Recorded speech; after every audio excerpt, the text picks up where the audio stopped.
और खेलों की दुनिया से आपको खबर देंगे। आईसीसी वुमेन टी20 वर्ल्ड कप में पाकिस्तान वुमेन को मुसलसल चौथी शिकस्त हो गई। ऑस्ट्रेलिया ने 113 रन से शिकस्त दे दी।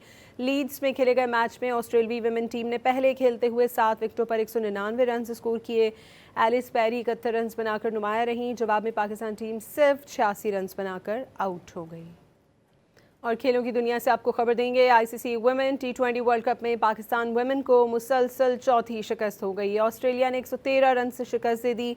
लीड्स में खेले गए मैच में ऑस्ट्रेलियाई वुमेन टीम ने पहले खेलते हुए 7 विकेटों पर 199 रन स्कोर किए। एलिस पेरी 71 रन बनाकर नुमाया रहीं। जवाब में पाकिस्तान टीम सिर्फ 86 रन बनाकर आउट हो गई।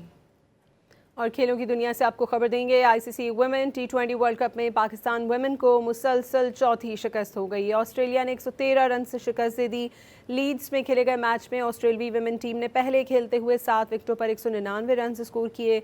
एलिस पेरी 71 रन बनाकर नुमाया रहीं। जवाब में पाकिस्तान टीम सिर्फ 86 रन बनाकर आउट हो गई।